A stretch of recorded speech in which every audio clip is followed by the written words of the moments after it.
Don't try to be a mom. And basically, I wanted you to apply for Avid Advice, my platform, actually Avid Advice platform.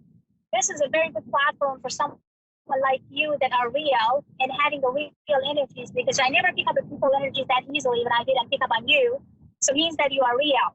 So I know sometimes it's not easy to get in Avid Advice platform, but I would love to have you to sign up as an advisor because you deserve to help a million of people, and other people deserve to have you as their own advisors because you are real and you have a real feelings and real connection with the spirit. And this is a blessing that comes from your mom.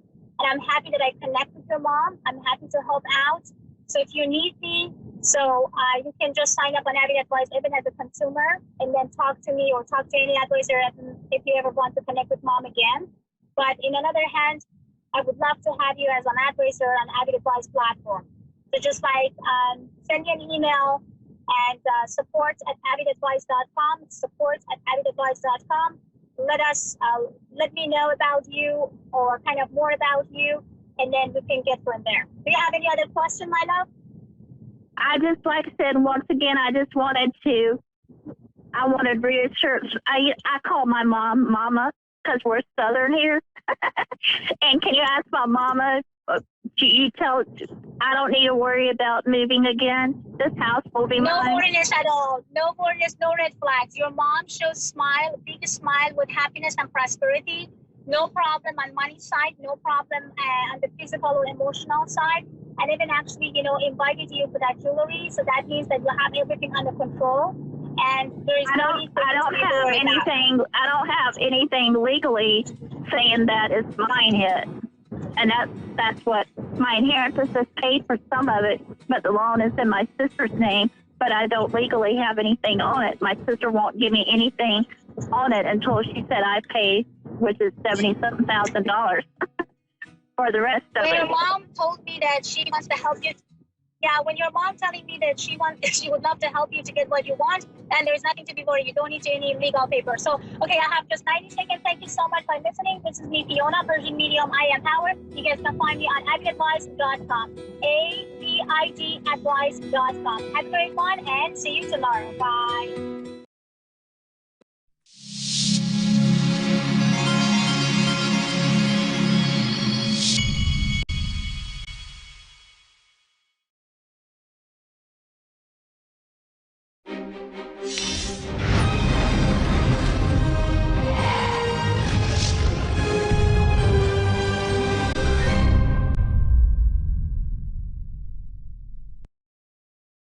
Hi, I'm Ron, and thanks for watching Moonstruck.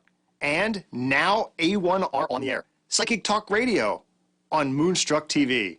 Enlightening television. Good evening, everyone, and welcome to Your Time to Shine, a radio show designed to help you explore your own divine gifts. Good evening, everyone. I hope you are all well this evening and doing good after last night's supermoon, black moon, all kinds of energy going on with that moon.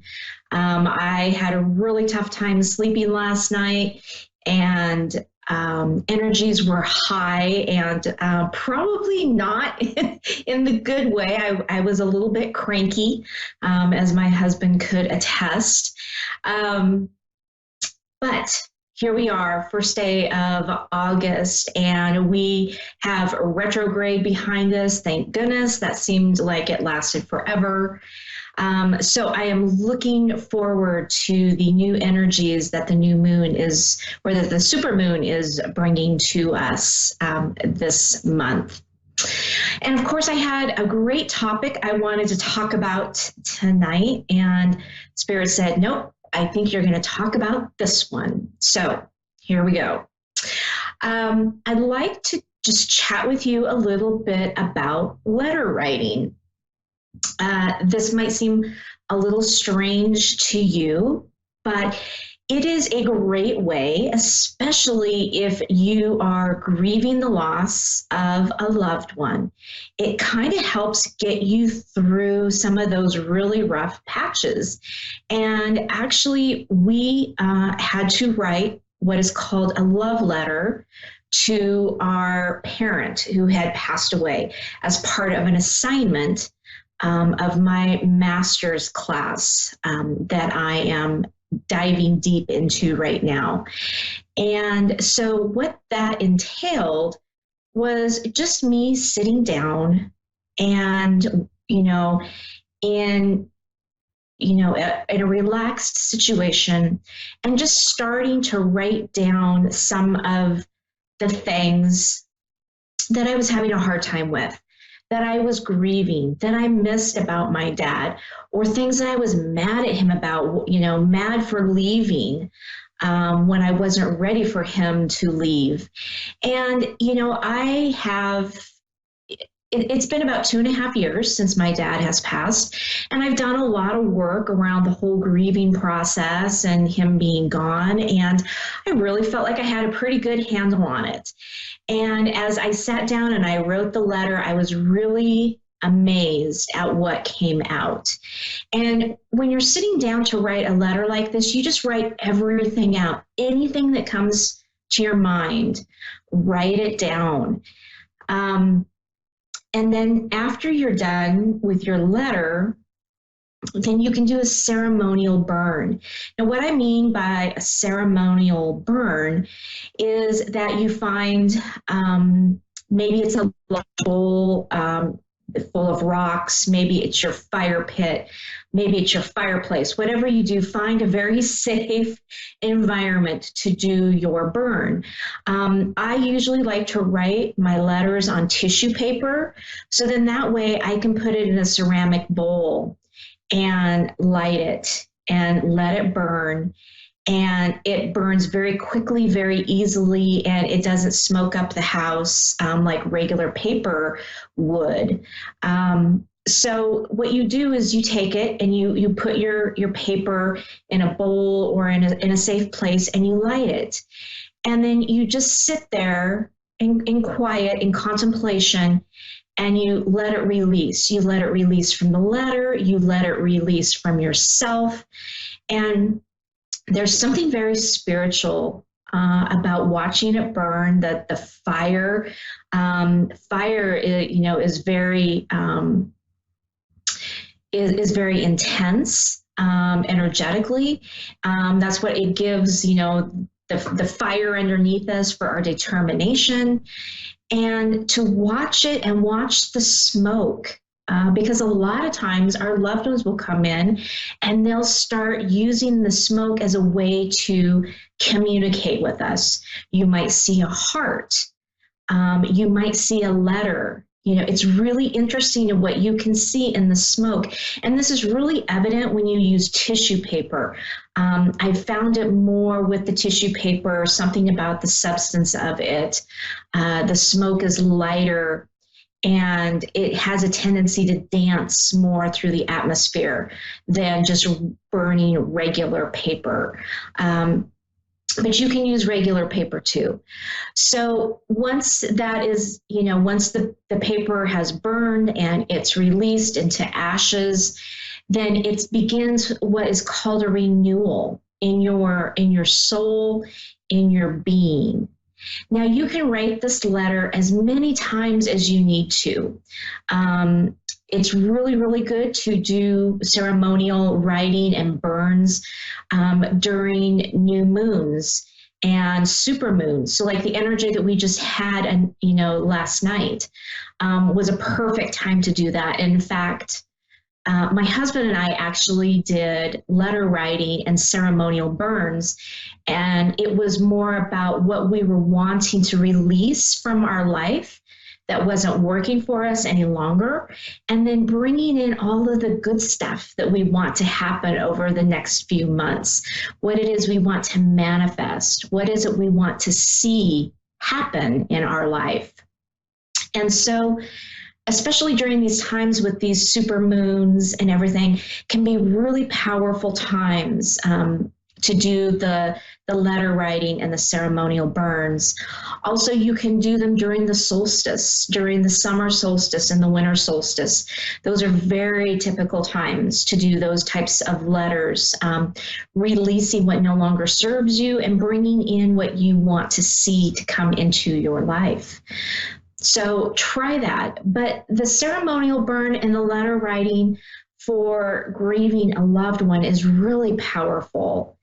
It's a way for us to express ourselves and to get it out of our bodies, to get it out of our system so that we can move on and we can move past and we can move through those feelings with greater ease. And just to being able to release that energy so that it doesn't carry in our bodies and cause illness for us. Because as you know, any anger, any sadness, anything like that that's kept pent up in our bodies can actually start physical signs of illness. So you want to be able to get that out and release it.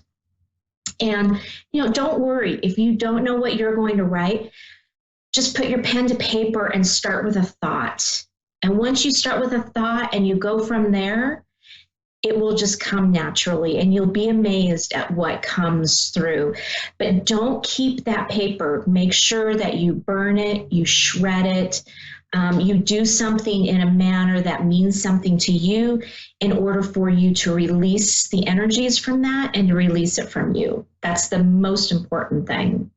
So I hope that helps. The very best in your letter writing.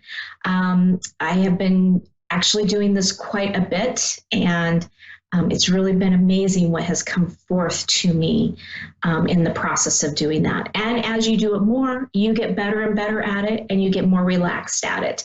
And then when that happens, things just flow naturally. So good luck with that. Right now, we are going to go to the call lines. And we have Cynthia in Schererville, Indiana. Good evening, Hello. Cynthia. Hello. Hi. Hi. How are you this evening? Hello. Yes, I'm still here. Oh, okay. And, how are you this evening? What can we help you with? I'm not sure.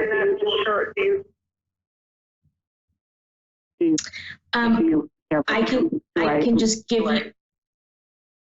I'm sorry. Go ahead. Do general readings, or do you want me to just ask a question? I'm not sure because I wasn't sure how you wanted me to approach this. I can do either way. If you have a question in mind, I would be happy to look into that for you. If you want a general reading, there's always something really fantastic and interesting that you weren't expecting, or sometimes what you were expecting. So it's however you would like to do that. Yeah, if you want to just do a general, that would be fine. Okay, perfect. Perfect. Let me take a couple of minutes here and just kind of tune in and see what your loved ones are wanting you to know. And so there's going to be just a little bit of silence here as I tune in, but I'll be right back with you. Okay. Okay.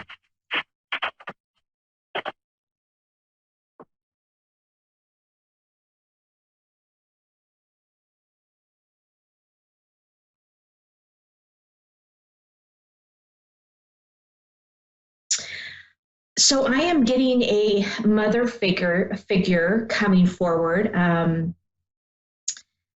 This person, she either is a mother, possibly an aunt, that has passed away. Is your mother still living? No. Okay.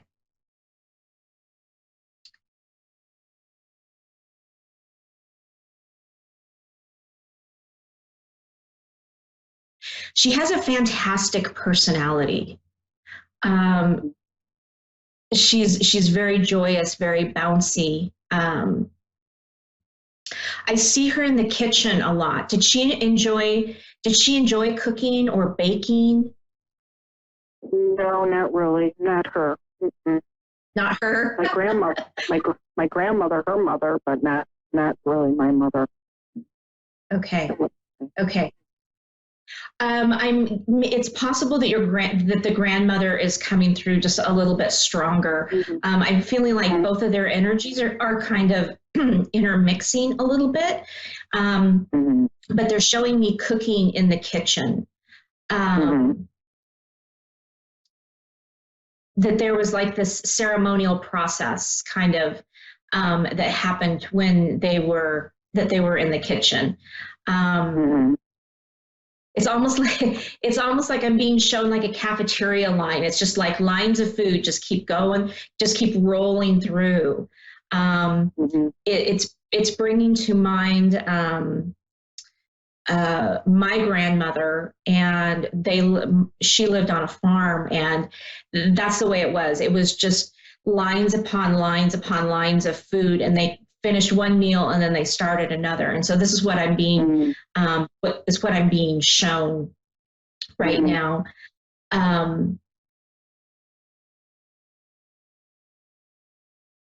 She's bringing that awareness that the lines and lines of food coming through, and she's showing me that it's a representation of almost what you are going through right now. That you just feel like there's this never-ending, like a never-ending cycle of things that are going on, and you're kind of waiting for that break.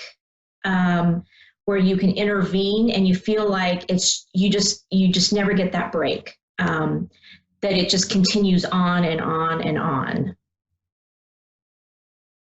Are you looking at a job change? No, not really. No. Okay. Is your job description changing at all? Because well, I was in the medical field, and now I'm actually what's the word? Working on my skills as a psychic myself. Okay. I'm also being shown crystals. I don't know if you are working with crystals right now, or no. But there is a gravitation for you to work with crystals. And in fact, before I came on to the show, I was just sitting here. I was sitting here quietly, and I was getting that one of the callers was going to be involved with the crystals, and now I'm being shown that it was you. Okay. So you have some healing abilities, and I'm being shown that the crystals can add to that. Even if you get, like, there's a deck of cards, like, I'm not tarot cards, but like angel card reading cards. There's a deck out there that's specifically for crystals. And so I'm being shown that you should bring that into your practice, even into your own personal daily practice, because this is going to give you some guidance and some insight to some things that you need to know. Do you have any idea, like, what kind of healing abilities they have? I mean, are you getting anything on that? Curious.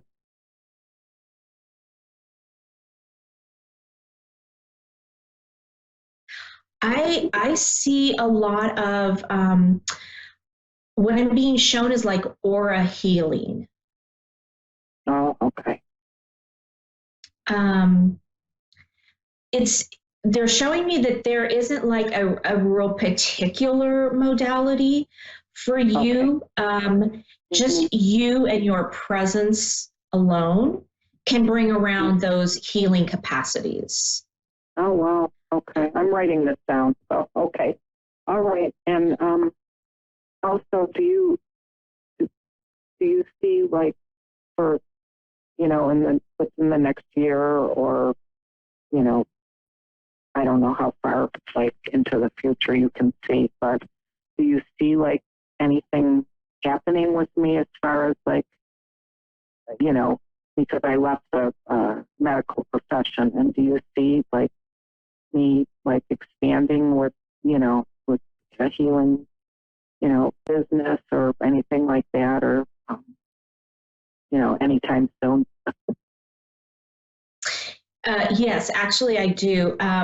As they're actually showing me that you're a medium. You're more than just a psychic. So when people say that someone is psychic, psychics can kind of they perceive the energies, whereas mediums, they are actually they're the channels. They're brought visions. They are brought emotions through smelling, tasting. They hear things. Sometimes they can actually hear spirit voices.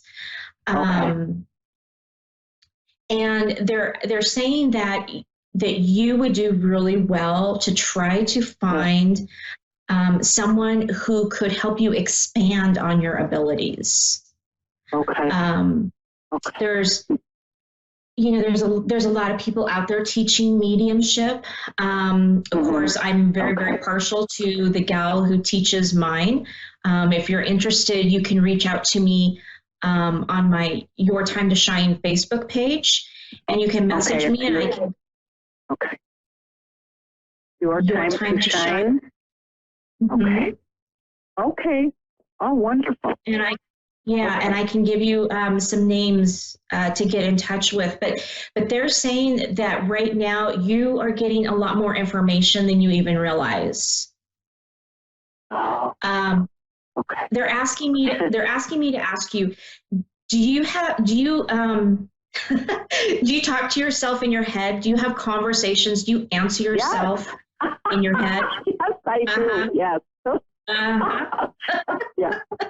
I was just laughing yesterday because I was in the kitchen and I was talking to myself, and I thought, oh my God, I have a daughter and a husband that lives here with me, and I thought if they would even just see me right now talking to myself, they would think that I was crazy. Yeah, I do. That's how I receive information. That's one of the hardest abilities to really put your finger on, because you never really know if it's spirit talking to you or if it's your own self talking. Yeah. I always thought it was myself. That it was myself. Yes. Yeah.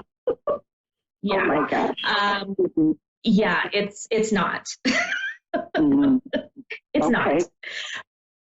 So they're just saying that you really have an amazing gift, and if you could find someone to really help you hone in on those gifts, that you can just be really amazing at this. I mean, it's really fantastic. Okay. Oh wow, I'm getting tingling all over my body just listening to you. Yeah. Oh wow. Okay. Yep. Well, thank you so much for an very uplifting message and reading. Thank you. And you are so welcome. I have your time to share, and I definitely will message you. And if you would be, willing to share names with me, I would really appreciate that. So I'll message you, soon. Thank you so much. Absolutely. And that's Your Time to Shine. Oh, to shine. Okay, that's right. Okay, I need to put my glasses on here. I can't even read my own writing. This is terrible. Oh my goodness. Okay. I'm I'm too excited now after talking to you. It's like I gotta get grounded here again. Okay.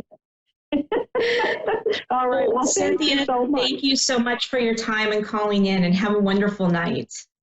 You too. Thank you. Bye. Bye. All right. Next, we have Heba in California, Laguna Hills. Hi. Good evening. Good evening. Thank you for doing this. You are so welcome. What can we help you with tonight? I don't know if we can start with something general. Whatever you have for me, I will be more than happy to listen to. Okay, perfect. So let me tune in here for just a moment, see what your loved ones have to say, and there'll be just a little bit of silence here as I tune in, and I'll be right back. Okay? Perfect. Thank you. Mm-hmm.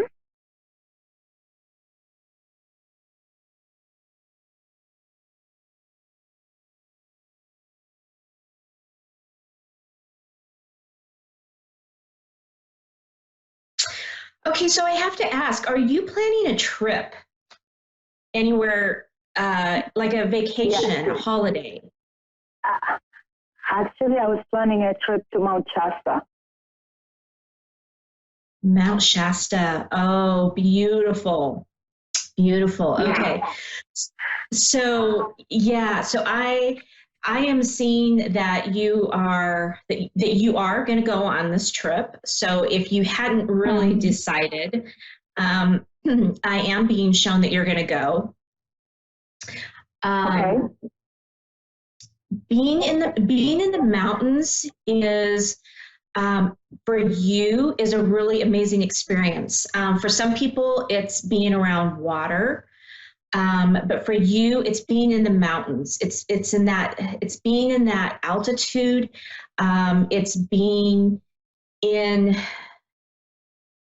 just having that enormous rock in front of you. It's something so powerful, and it talks to your soul. You are, hang on just a minute. I'm trying to see what they're trying to tell me. I'm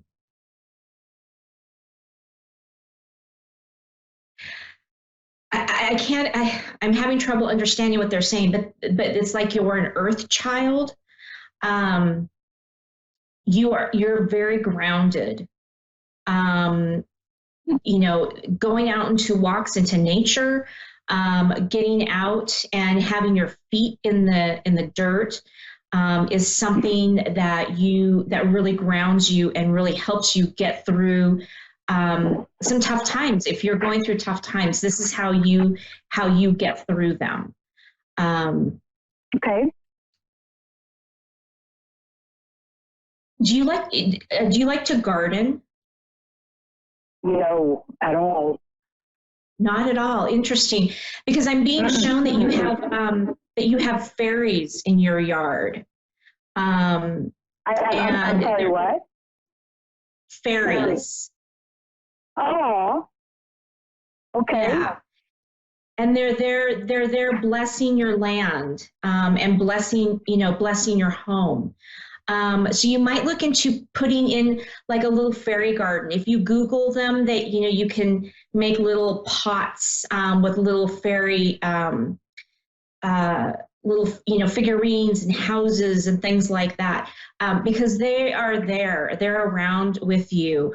And it's funny you say that, because I got a message from the other side last week that I have a sprite with me, and I didn't know what that was, and it's a warrior fairy.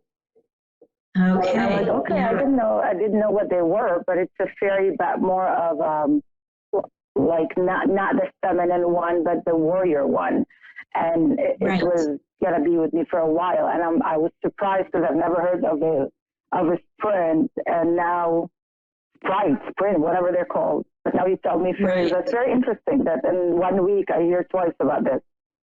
Yeah. So they are there. So definitely look into putting something out there, especially for, just especially for the fairies. And actually, we are coming right down to the end of our show. I would be happy to extend this conversation with you over at my Facebook page if you are interested.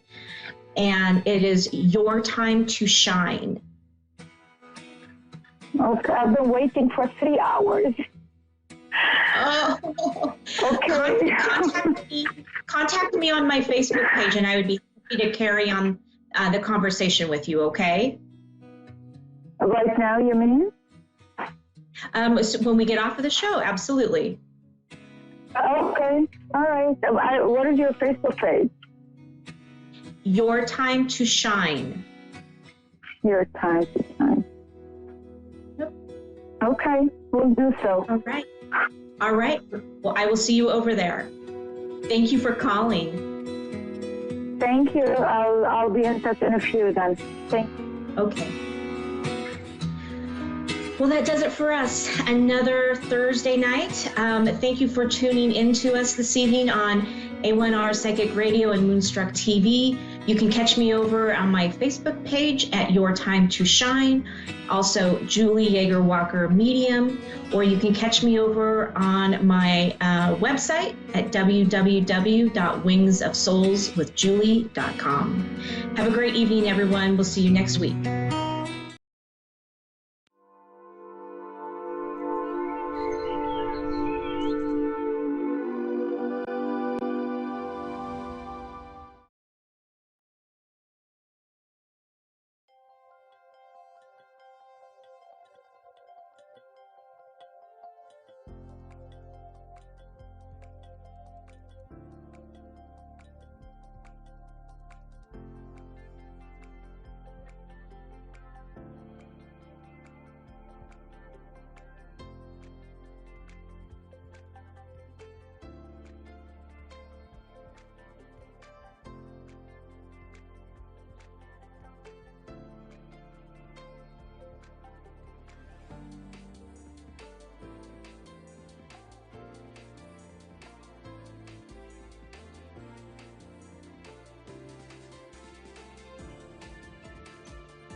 Hi, everyone. Welcome to Guidance. Angels Divine Guidance. I'm Angel. I'm a psychic medium. And I have a few little things to say today. Remember that today is the new black moon, also known as the dark moon. It is a super moon. Today is a great time to do performing of cord cutting rituals. It's also a perfect time to get rid of anything in your life that no longer serves you. So what I like to do on the new moon and the full moon is I do my little ritual. I write down what I'd like to cut cords to, what I would like to get rid of that no longer serves me. And then I burn it with a little bit of sage and I release it to the universe and I let the universe take her over. The other thing this week that has been brought a lot to my attention is I want to just make it known to everyone that we all possess the tools that we need to unlock our hidden potential and help us lead an intuitive and psychic life. This week's been a week where everybody says, how did you know you were intuitive? How do you know if you are intuitive? And I'm like, well, we all are. It's just whether we choose to activate it and open it up and enjoy the ride. So like last week, this week I pulled a few cards. So the card that I got for all our viewers today is the Fearless card. Okay, so let's remember with the Fearless card is we don't want to look back on our life and go, what would it have been like? So we need to jump in. Fear is nothing more than we don't have information related to the topic that we're scared of. And we need to turn around and just relax. And we need to start figuring it out and just taking the leap. Run and jump off the dock. Let's have some fun. Okay? Now, we are going to go into our first caller, which is Veronica.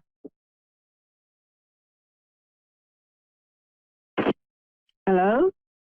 Hi, Veronica. How are you? I'm fine. How are you? I'm doing great. Now, today I was pulling cards, and your card is the Compassion card. Now, the Compassion card is not just about unconditional love towards others. It's also unconditional love towards ourselves. I get a sense for you, Veronica, that you're kind of hard on yourself. Yes. Yeah. Okay. So, okay, I'm just going to get into here. Okay. You need to get a little more easier on yourself. Okay. You're making choices and decisions based on the information that you have at hand. So you got to give yourself a little leeway because none of us are perfect. There's no such thing as 110%. Does that make sense? Yes. Okay. Did you have any particular questions that you wanted to ask me tonight, or did you want me to just dive in? Just dive in, please. Okay, so let's see. Okay, Veronica, I'm just going to get in. Oh, I love your energy. You're a very wonderful person. You have a very big heart. Thank you. Okay? Yes. You give the shirt off your back to perfect strangers, which sometimes kind of leads where you get taken advantage of.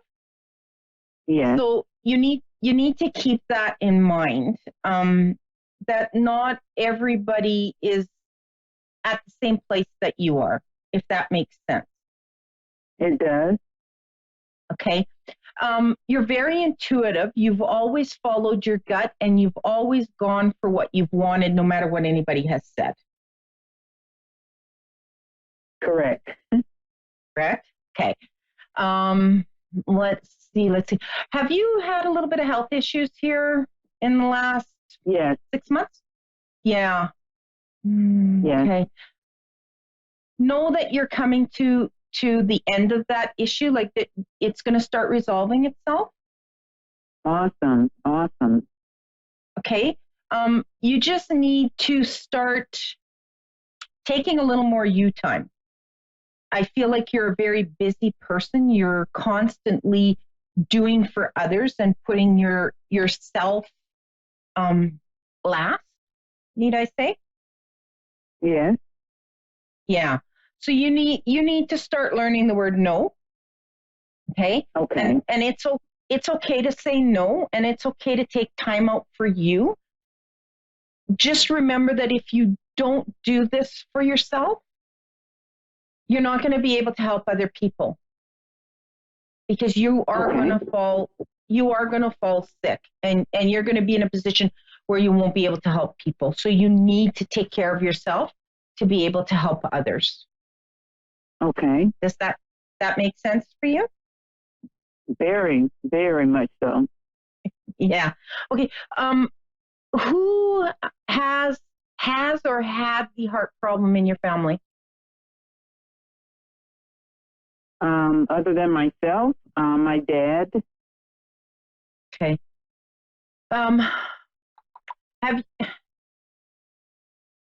Yeah, I'm thinking this is more you. Yes. Recently it was me. Yes. Yeah. Are you still having trouble breathing? Because I'm feeling tight in the chest. No? No, okay. No, my breathing's fine. Okay. I'm getting like a tightness in my chest, which leads me to believe that you're either having issues with breathing or you're overdoing it with your heart, which is making you kind of tired. Yes, I do be tired. Yes. Okay. So, are you on oxygen? No, I think that was because at the time I was working two jobs, but now, as a couple of weeks ago, I let them go. I'm only working one now. Oh, okay. That would explain some of what I'm feeling. Okay. So, all right. Yeah, I'm going to stick with you need to slow down. Okay. Okay. Okay. Just for the fact that you're going to run into a little more issues if you don't. Like, I'm not a medical doctor or anything. I can only go by what I feel when I'm sensing people's energies. And I'm like, I'm getting the heart. I'm getting the heart issue. I'm getting the tight chest. Like I'm going to have a hard time breathing. So you need to slow down and you need to take care of yourself. Okay. Okay. And it's okay to ask for help. All right. Mm-hmm. I know you're used to doing stuff your way, and you're a very independent woman who has conquered the world. So now it's time to say it's okay to ask for help. And I'm saying this through experience because I'm a lot like you. I've conquered, I did on my own. And within the last year, I've had to really ask for a lot of help because I was diagnosed with cancer. And that gave me a great big lesson of you need to ask for help. Okay. And it's okay. It's okay for us to let that guard down and get people to help us. It's perfectly fine. Okay. Okay? Because, I mean, we're only human and we can only do so much. And the people in your life want you around for a long time. So they're going to understand and they're going to help you. Okay. Okay. Do you have 2 children? I do. Okay. Okay, so you have a son and a daughter? A son and a daughter, yes. Yes. Okay. Okay. Your daughter's waiting to help you, but she doesn't want to step on your toes. Oh, okay. Does that make sense? Yes. Like she'd love to help you, but she doesn't want to make you feel worse than you already do, if that makes sense. Yes. Because your daughter has a very big heart like you. She's also an empath, so she feels things a lot. Okay. Does that make sense? Yeah. So she really wants to help you, but she's kind of holding back a little bit. So just ask for some help. Okay. Are you living in your own house? I moved here about 8 months ago. It's an apartment. Okay. Yeah, okay, so that makes sense. Because I was going to tell you, like, the yard work was getting to be too much. Mm-hmm. So they're showing me that there was going to be a shift or a move. So if you've already made it, that's a good thing. Okay. Yes. And where I was previously, the yard work had gotten to be too much. So yes. Yeah. Yeah. Because they were showing me that you were really struggling with it. So where you are, you made the right choice to move there if you've been second guessing yourself. I know it's hard to move and have to downsize and give up some of our possessions. Yes.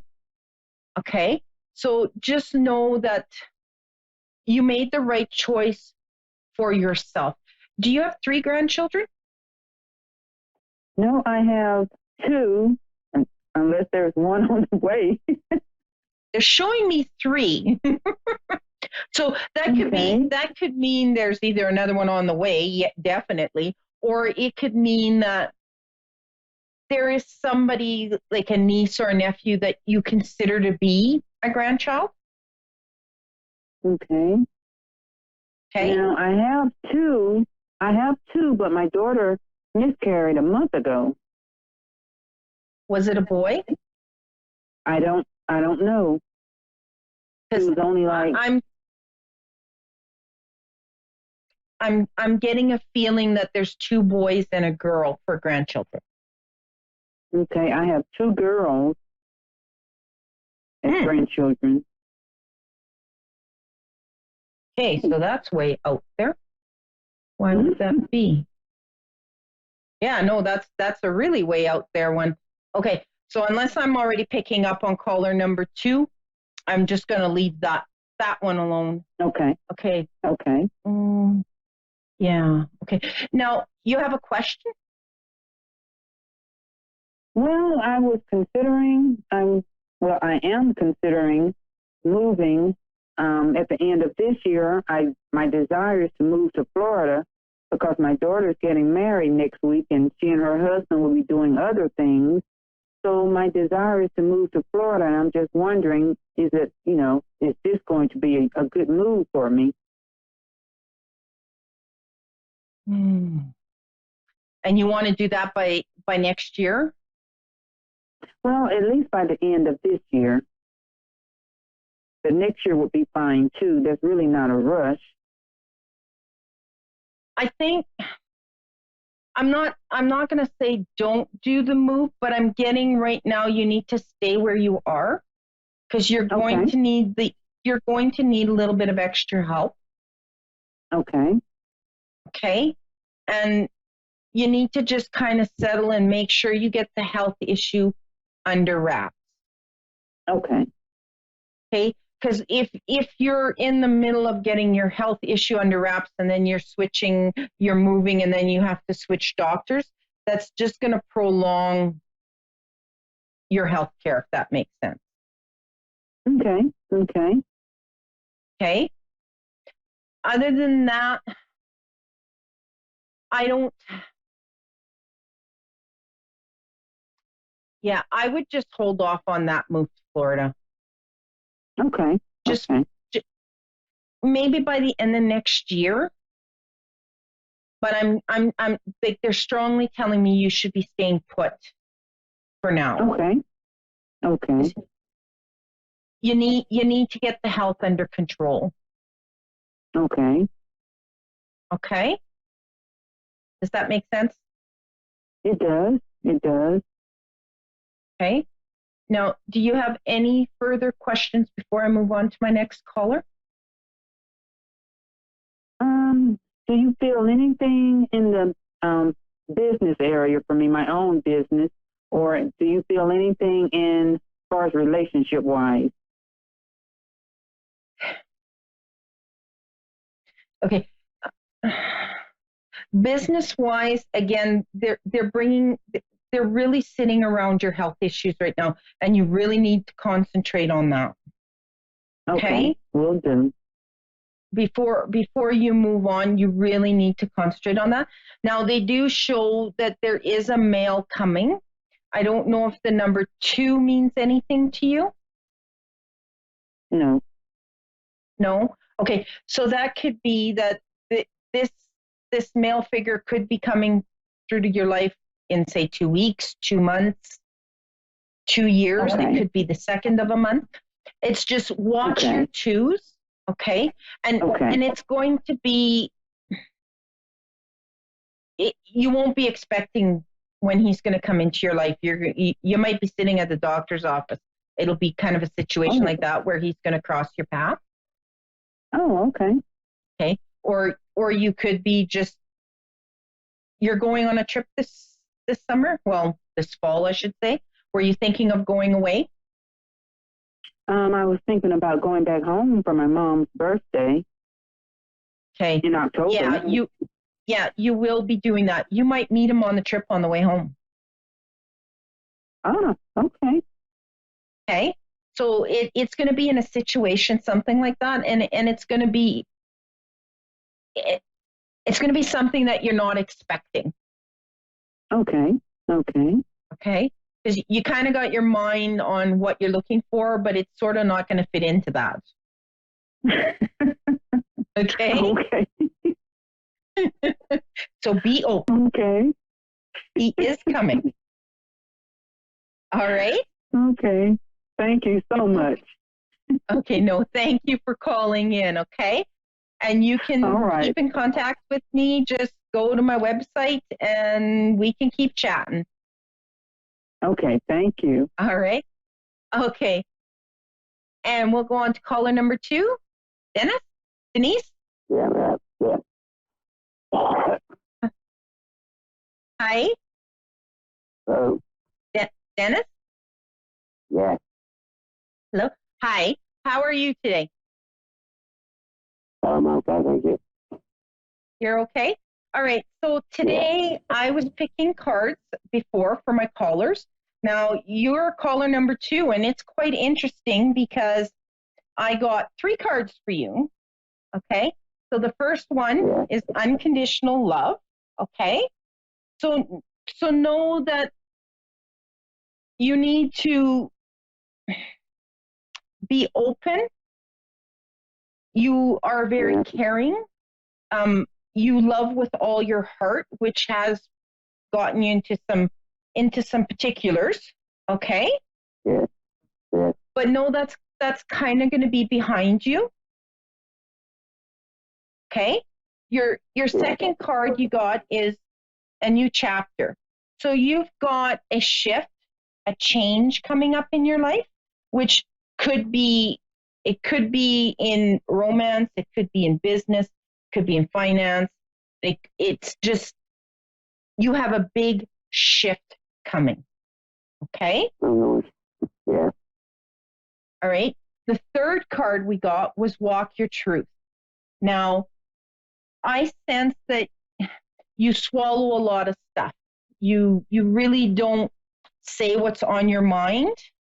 Is that correct? Yeah. Yeah. You need to start speaking your truth and not worry what other people are going to think. Okay? Because they have 2 pains. One to get mad and one to get unmad.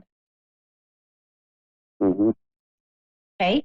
You need to be truthful to yourself so that you can have and lead a happy, joyful life, which is very well deserved.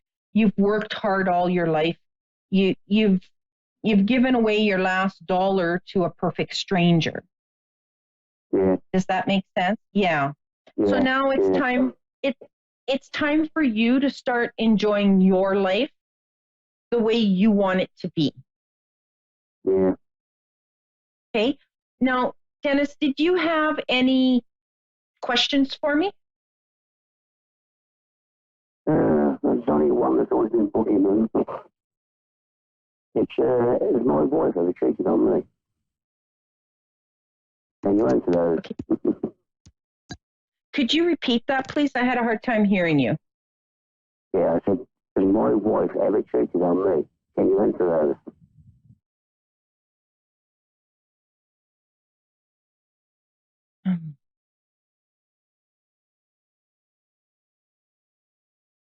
I'm just going to see what I can get.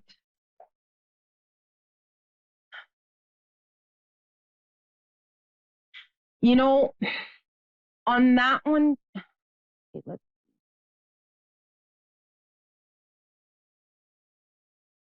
I'm not getting that she particularly cheated on you in the sense that you're saying or thinking, but I don't think the truth is being spoken, if that makes sense. Yeah. Okay? I'm getting the feeling that she's not telling the whole story. Yeah. So what's that mean? Okay? Yeah. So that comes with part of the shift and you needing to speak your truth. So you basically got to put the cards on the table with her. Oh, yeah, but she just annoys everything. Well, if my hubby was here, he'd tell you, most women are that way. And then we have a little discussion about that one. Yes.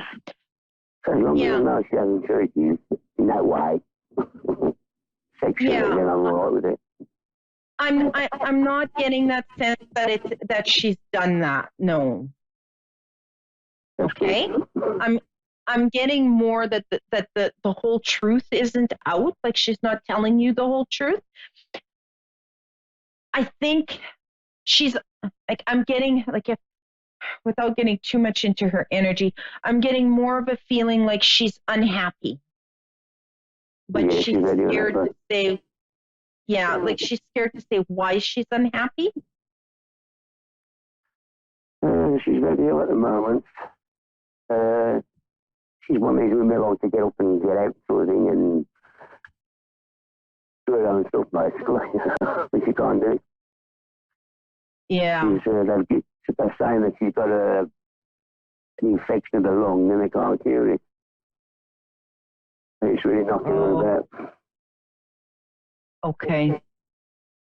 Now, okay. Just want to see, which could be the where I was having the trouble breathing with the first caller. I was already sensing on your call itself. Okay. We've both got that COPD, don't you? Okay. Do you guys also have the 3 grandchildren? I have 2 boys and a girl? Altogether. I have 5. 5, okay, and there's 2 boys and a girl? Out of that 5? I've got 4 boys and a girl. Okay. And we lost the girl. Okay. So yeah, I was picking up over here. Okay. So, all right. Gonna dabble into a little bit more. Okay. Has she gotten a second opinion on her lungs? Has she told him go on?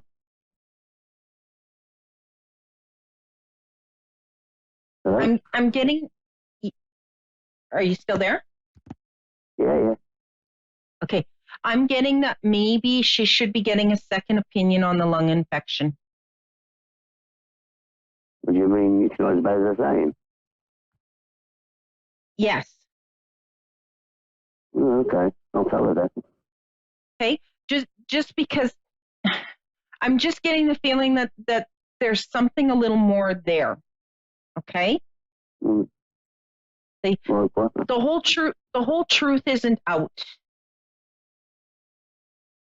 We're saying she's worse than what we think. Well, I don't think she's worse. I just think that they might be missing something. Okay. Okay? And I think if it's found, it might speed up the recovery. Okay, yeah. Okay? So it doesn't hurt to get a second opinion. No, that's true. Right? So I would speak my truth and like tell her she needs to start getting a second opinion.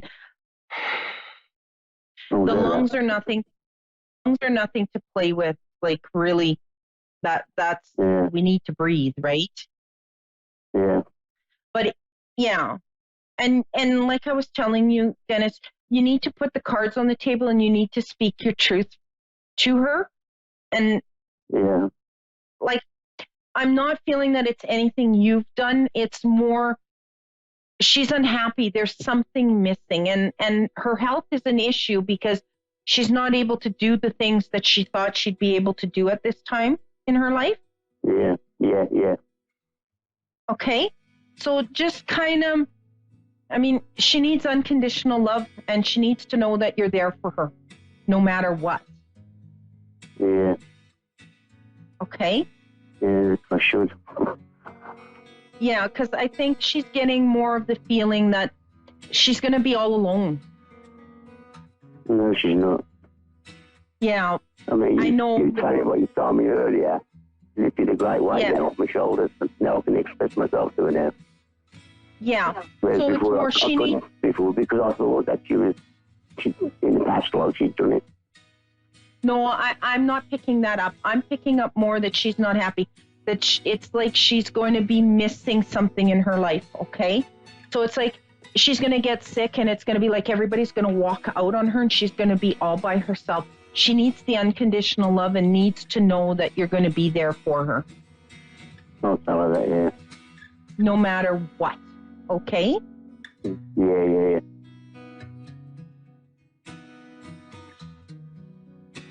All right? Do you have any more questions? We've got about 30 seconds. Nope. We got less than 30 seconds. Are we going to make the move from this house? Yes, you are. Good. Okay. Sure, and it's gonna be better for you. Yeah, is it gonna be sooner or later? I'm gonna get within 6 months.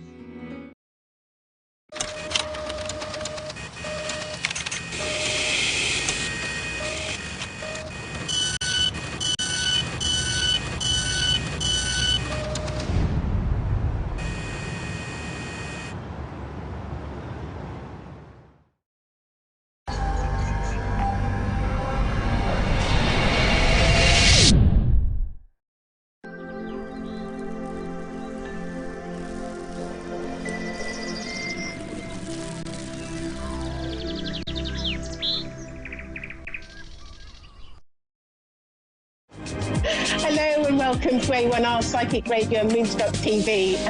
It's very nice to be on the show today. Now, I was just thinking about what we could talk about, and I think sort of probably the most important thing that spirit sort of do for us, the spirit world do for us, and that is healing.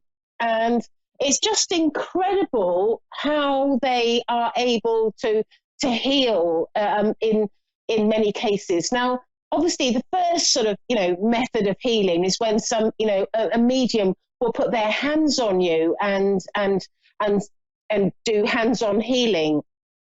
And again, there's some remarkable results from that. And, there's no sort of guarantees. And I think I was always told by the spirit world that if we are meant to receive the healing, then we will.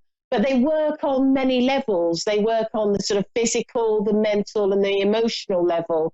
So it depends on sort of, what is your need, in other words. But the other thing that healing can be done. Now, I, as a medium, I sit for an hour every day. And in that hour, I will invite my guides to come forward, and they will do, I will send out healing. And what I've done is I've created a list of all the people that want healing. And, funnily enough, I said to my guides, I said, should I be, reading out this list to you every time I sit to do healing? And his answer was, no, because it will get too long. So I just sort of say, and here's my list, and I open it up because it's always on my computer, and I open it up, and they work from there, and so that's something I do. I sit there for an hour with spirit sending out healing, and I do that every day for an hour, 7 days a week. And I try to do that regardless of what's going on in my life. And every now and again, I might slip and not do it that day. But on the whole, it's sort of every day. And I absolutely love the healing, because it gives you that, it gives you the vibration that the spirit world work with. This is something interesting that you may not be aware of, but I see all this light coming sort of to me and then through me, and they're working with sort of my energy and their energy, and it makes me feel sort of really really sort of relaxed as well when I'm sending out sort of healing. So that's sort of a little bit about healing, but there are other methods. For instance, like I could do a reading that is very healing, because the words can be healing, or and that's again, that's spirit working through me, and then perhaps you could be speaking to a friend and giving advice, and a cup of tea, and that's healing. And so there's many ways to be a healer, but healing is so important in our world. And if we pray or send out thoughts to those people that we feel need healing, or if we pray and send out thoughts to the atrocities that are happening in the world, it can make a huge difference, an absolute huge difference. Anyway, I know that we have some callers waiting, and I have Amaya in York, Pennsylvania. Are you there? Yes, I am. Amaya. Yes. Amaya. Hello. And how are you? Hi. I'm good. How are you? I'm very well. And so it must be about 3:10 in the afternoon there. Is that right? Yes, correct. So I'm a medium, and I can connect to loved ones in the spirit world, or I can look for guidance from my guides. Is there a particular place where you'd like me to focus, or a particular way that you'd like me to work? I've been trying to connect to one of my best friends who passed away like 3 years ago. Right.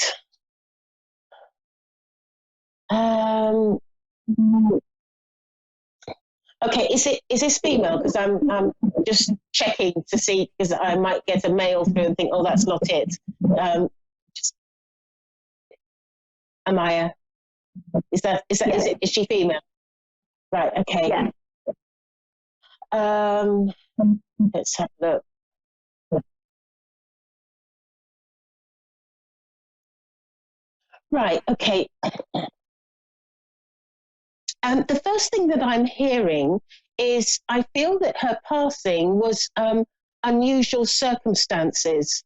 Would you understand that? Because I don't feel like, when if we have a young person, we go to sort of two things that happen sort of so many times. But I think with Amaya, the words I'm getting is it was unusual circumstances. Yes, that's true. And I feel that when I look at her personality, I see her as being quite an incredible woman. Somebody who I feel like she lifts people's spirits, or sort of she's a really. I feel these words wouldn't just do her justice, but she's a really good person.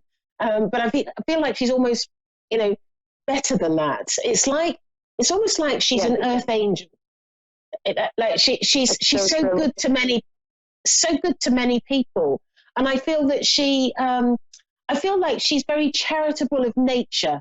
And I don't know whether she was involved particularly with charity, or it was just her personality of being very charitable in the way that she conducted her life. Would that make sense to you? Yes, that makes total sense to me, yes. And I feel that she's making me feel as though there were times when she would help you, but I feel that there's also times when you helped her, because I feel like you were, and I'm getting the word confidant. So I don't know why I'm getting confidant. So it's like you were a confidant for each other. Would that make sense to you? Yes, that makes completely sense to me, and I've always said that. Oh, right. So that's why I'm getting it. Yes. See, the thing is with me, Amaya, is I get nosy and I look at it and I think, why did you give me that word? That's the problem with me as a medium, and I need to get myself out of the way and just give what I get. So, and she's saying to me that she's making me feel as though in her funeral, there was something that you did that was like a special tribute to her. Would you understand that? It was something that you did special for her. And she's showing me an image of some flowers, and you're putting them down somewhere. Yes, I gave roses to her mother after the funeral was over. Right. Okay. I knew it was something to do with flowers, and there's also a ribbon around the bottom of the flowers as well. Yes. And she's saying to me that whilst she's very, very happy in the spirit world, she's making me feel as that you are one of the biggest losses to her. As sort of because she's making me feel as though there was nothing that, you know, it's like there's a closeness that is every day, you know, speaking to each other all the time, and she feels, and she's saying to me, you know, I'm all right in the spirit world, you know, I'm getting on with things, but the thing is she makes me feel as though she's like she's got her right arm cut off, and of course she hasn't, but she makes me feel like that. It's just like a figure of speech, that you know, whenever anything happens, she can't go to you and say, oh, you never guess what happened. Yeah. She can't do that. And she's so sort of, she's so frustrated about that, because she says so many things are happening to her in the spirit world, and she can't come and tell you. And she says you were always the go-to to sort of tell what was going on. She's showing me a bed, and she's showing me a teddy bear, and there's something, or I don't know whether it's like a stuffed animal, you know, like I don't know whether it's a teddy bear or another animal, but I know there's like a toy animal on the bed somewhere, and she's making me feel. I just saw that in my clairvoyance. Would you understand that? There's something significant about that. Yes. On Easter, and then, the year of her passing, we had gotten matching stuffed animals, and we always kept it with each other. Right. And I feel like there's a name on the stuffed animal as well. There's some writing on it. There's some writing. I would have to look. I'm not sure if there is or not. Okay. Have a look. Okay. And also, I feel that a lot of the things that each other would buy, the other one would buy as well. Because I feel like there's a lot of things that both of you had, like I don't know, and she's keeping me in the bedroom, because I feel like it's things in the bedroom that there are a lot of things that are similar, and she's making me feel that she knows your family very well, and you know her family very well. That's the feeling she makes. Because she makes me feel as though you would spend time in her family home, and vice versa. And she's also making me feel like, because she's showing me like you would do that when you were quite young, like, because I feel like you've known each other from a young age. Yes. And is there something significant at the age of 13 or 14 that happened?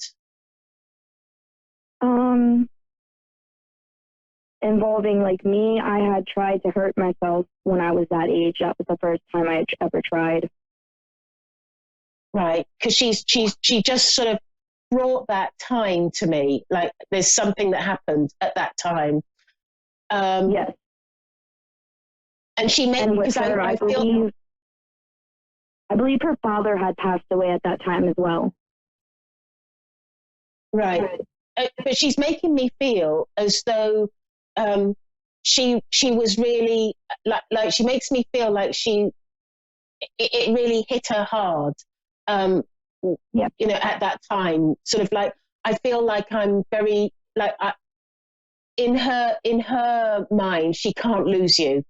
She's like she can't lose you. And I feel that was sort of quite a distressing time for her. And I'm just asking her if she's met up with her father.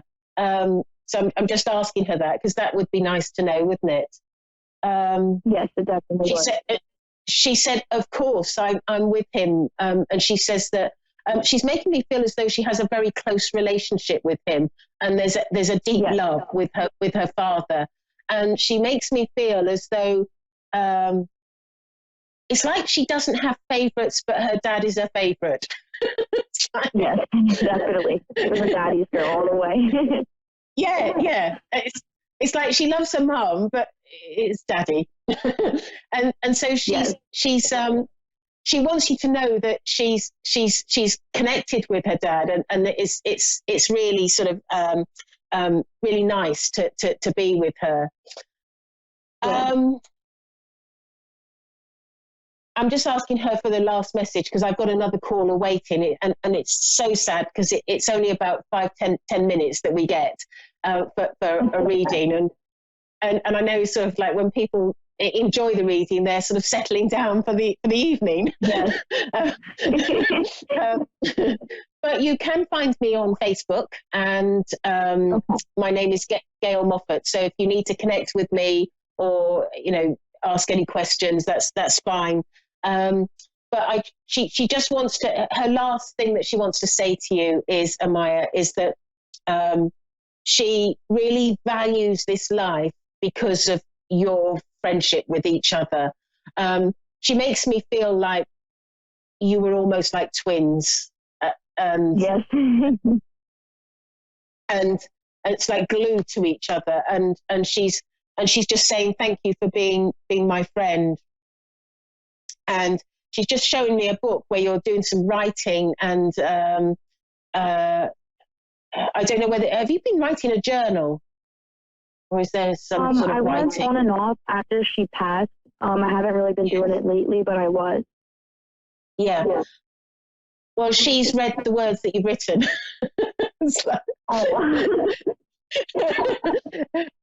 And she understands what you've written and why you've written it. And she just wants to thank you for being in her life and being her best friend. Obviously, you've got a whole life ahead of you, and there's no predictions of when you're going to the spirit world. But what I do know is when the time does come, whether, you might be an 80-year-old woman or whatever, but when the time does come, you will be, she will be meeting you. She's making that very clear, that she will be there to collect you. And so you will see her again, which is lovely. Yes. But Amaya, I'm so sorry it's so short. Thank you very much for calling in, and lovely to speak with you, and also to connect your lovely friend.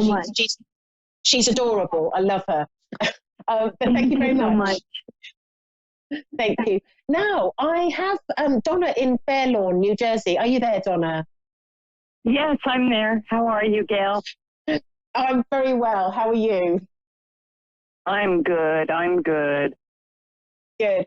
So I am a medium and I can connect to loved ones in the spirit world, or I can look at, focus on some aspect of your life. Is there a particular way that you would like me to work? Well, I have, I guess maybe on the mediumship, because I've lost a lot of people that I feel a lot of turmoil with every day and every night. I try to communicate with them at night myself, and I have no success. Yeah, they're probably there though. You know, that's the annoying thing when you feel you don't have any success. But what my advice to you is that if you speak out the words that you would like to say to them, they will hear you. So remember that. Even though you can't hear back, they will hear you. Okay.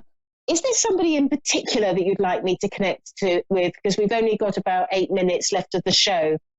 Well, my both of my parents are deceased, and my Uncle Al, who was like a stepfather to me. I lost him about 2 years ago. Very painful, because he was the man who walked me down the aisle when I got married. Wow. And it was very sudden with him. Well, even with my mom. Yeah. My mom, I was 13 and a half. I wasn't ready for that. It feels like, there was so much left to be said, but we didn't get a chance to say it. Well, your and mum I just want to know that they're okay. Yeah, well, your mum is standing in front of me, and she's arm in arm with the gentleman, and I'm hearing the words Uncle Al, and so I feel that she's met up with him, and they're arm in arm in the spirit world, and I'm going all tingly, so I know I've absolutely got that right. Oh, that's beautiful. I am too. Yeah, and she's got, so it's interesting because she's actually all dressed up. She's got a hat on for some reason, and she's got sort of her nice clothes on, quite sort of old-fashioned sort of clothes that she's wearing. But she's making me feel as though it's funny how they show you these things. She's making me feel as though they're going somewhere special right now. And she's come in to sort of, say hello, and then they're going off somewhere. But she's saying to me that it was very important for her to be there when your uncle or your stepfather, when he passed away, because she's making me feel as though as much as he missed her, she missed him. And she's saying to me that he was a little bit lost without her. That he sort of, it's almost as though he never really got over losing her. Would that make sense to you? Didn't. Yes, he used to say that to me. I used to ask him how come he wouldn't date anybody or remarry, and he said, no. Your mother's in the cemetery waiting for me, and he was lost without her. Yeah. And so was my Uncle Al. That was his only sister. Yeah. And so I feel with your stepfather that he is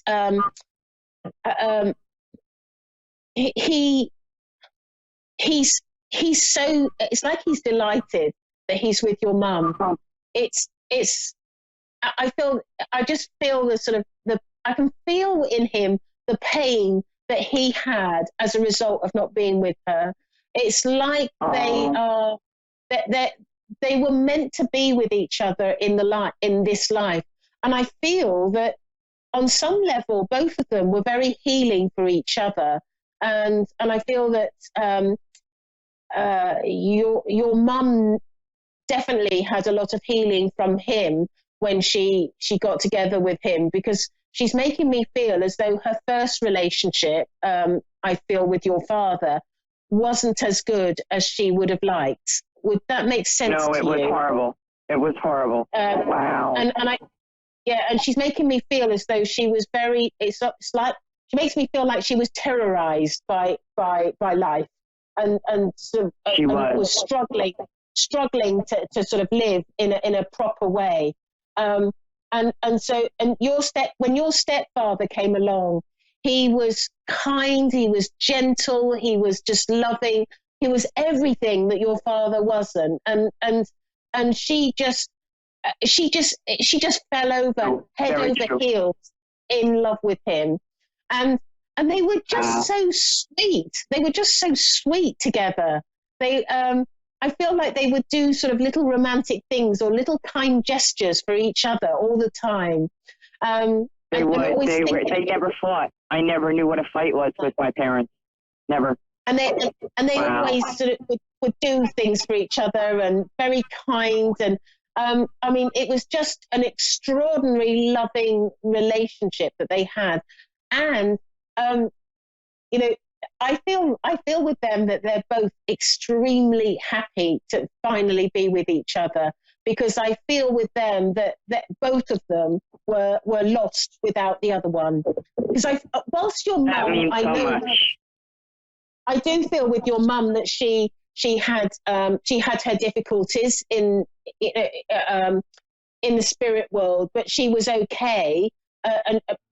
But she just feels like everything is complete, everything is okay, everything is nice now that she's with her husband.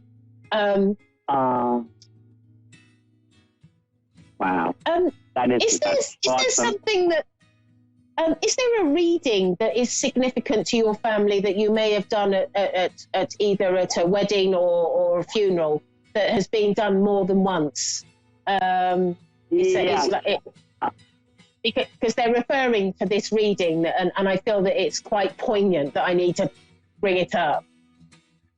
I read at my stepfather's funeral and then at my Uncle Al's funeral, and I totally broke down at both of them, but I managed to get through them. And was it the same reading? Because I feel like it's the same.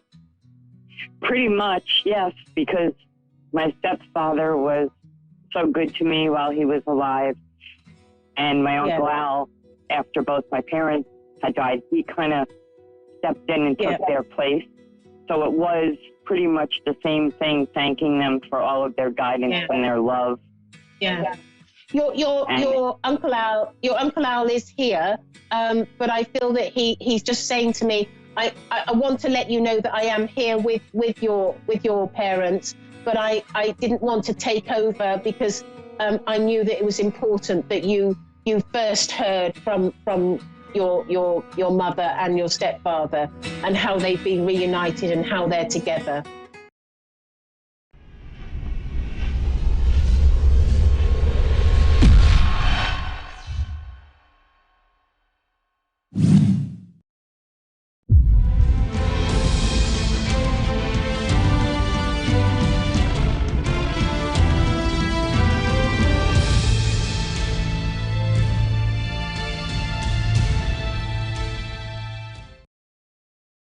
Hi, I'm Mark. Thanks for watching Moonstruck. And now, back to A1R on the air, Psychic Talk Radio Now on Moonstruck TV, enlightening television. Hello, everyone. I'm Colleen van der Zijden, and this is Creating an Inspired Life. Thank you so much for watching and listening tonight. I am a medium, and as a medium, I connect in with our loved ones on the other side. And I'm also a certified life coach. And as a life coach, I help people basically handle their problems. I help them get back to who they truly are so that they feel empowered and confident in moving forward in their lives, recognizing they have the power to change their lives. And this is what I do all the time, just help people live a better life. Today's coaching tip is all about being deliberately bold. When I think of being deliberately bold, I feel very empowered with that thought. It seems to be something that gives me a feeling of confidence. Being deliberate is acting with intention, making conscious choices and decisions, okay? Being bold implies a bit of fearlessness, some courage and some bravery. That doesn't mean that we're not scared, but being bold means we act anyway and we take action, no matter what, if we have fear or not. When we are deliberately bold, we consciously choose to take the action. It's a willingness to take a risk, to face a fear that could be holding us back. It's not being reckless or stupid. We're not just acting for the sake of acting. We involve an intention with it and a conscious decision. The other day, I was talking with a friend and explaining my thoughts on being deliberately bold. And at that moment, interestingly, we drove by a ropes course. A ropes course is made up of activities like zip lining, climbing on ropes, walking on boards that are suspended in the air, all sorts of challenging activities, and they all happen 30 to 40 feet above the ground or even higher. My friend said, should we do it? It would be deliberately bold. His question was particularly interesting because we had already talked a little bit about my fear of heights. You know, I'd said I would not to jump out of an airplane, that kind of thing. So we'd already talked about these things, but his comment saying it would be deliberately bold and saying we should do it because it would be kind of made me go, maybe we should check it out. So we did turn around and we went back. And we were standing there looking at the different parts of the course and watching the people who were there and thinking about it. And he just every now and then say it would be deliberately bold. And I'm coming up with reasons as to why I can't do it. I absolutely can't do it. And then I thought, well, maybe I should try. I don't know. I was definitely nervous about it because it was something that's very out of character for me. But it would be deliberately bold. I'm not as physically strong as I once was when I went to the gym all of the time. And the fear of heights is significant. Add to the fear of actually doing the course was the fact that the last thing you had to do to get back to the ground was jump off of a platform. Jumping off of a platform when you have a fear of heights is a pretty big hurdle. There are protective devices. It's not like you're just jumping. You know, they have cables and everything. So it really is safe, but it's still scary, especially if that's the only way down. If we hadn't been talking about being deliberately bold, I would have said, no, I am definitely not doing this. But if I wanted to be deliberately bold, shouldn't I try something that I wouldn't normally do? This was definitely something I wouldn't normally do. And I felt that this challenge was important. It seemed like a way to dig deep, you know, get back into my power to see if it was even possible that I could do this. How many times have we not done something because we're too scared? It can be simple, like not speaking your truth because you don't want to offend somebody, so that might be too scary for you. Or it could be looking at a different viewpoint or a different perspective and having to change your mind, and you just don't want to step out of your comfort zone. Or it could even be profound. Maybe you have a job you don't really like and you want to find a new job, but you're scared about putting yourself out there because maybe nobody will hire you. Maybe you're not good enough. So it stops yourself from moving forward. Maybe you don't travel because you're afraid something bad will happen. We all hear the news about these things that happen, but it might stop you from doing those things you want to do. What if there was something that's stopping you, that you were deliberately bold instead? If you consciously chose to make a decision that would be bold. What if you did that? What would your action be? Would you change your thoughts? Would you face a fear? Would you take a risk? Would you speak your mind? Would you just make a bold decision? I was talking to a woman the other day who was really struggling in her relationship, and she was telling me it wasn't feeling right anymore, and she was very unhappy. Her comments went in circles. She needed to stay in the relationship for these reasons, and she needed to leave for those reasons. And she went back and forth and back and forth. She was stuck in the thoughts in her head, and her emotions were all over the place. When we're stuck in emotions, we actually create more fear. And then we don't take action. It's like we're paralyzed. If I didn't have somebody there encouraging me to do this, I wouldn't probably have gone on that ropes course because I would have talked myself out of it. I would have said, oh, don't do it. You know, it's going to be too scary. I would have gone on and on. But because I had somebody there who was supporting me, it was safe for me to take the chance on it. Now, this woman, with her relationship, she knew she needed to take action, and she knew she needed to get space for herself so she could clear her head. But she kept talking herself out of it. Her fear was holding her back. For her, being deliberately bold would be speaking her truth and then taking some action to get the space she needs. Her decision doesn't have to be permanent, but without taking action, nothing changes. Being deliberately bold can help you get clarity on a problem or a concern. It can help you face your fears. It's an empowering mindset that is actually decisive and courageous. You may still have fear, but you make the conscious choice to do it anyway. I can tell you that with that ropes course, on the first activity, my heart was pounding. I was so nervous and so scared. I wanted to make sure I did everything right because I didn't want anything bad to happen, like falling off of something or, hanging there in the air or something. But with that first activity, I was so focused on what I was doing.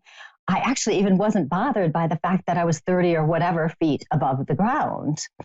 When I got to the first zip line, however, the fear came back because I have always said that I will never, ever in this lifetime do a zip line.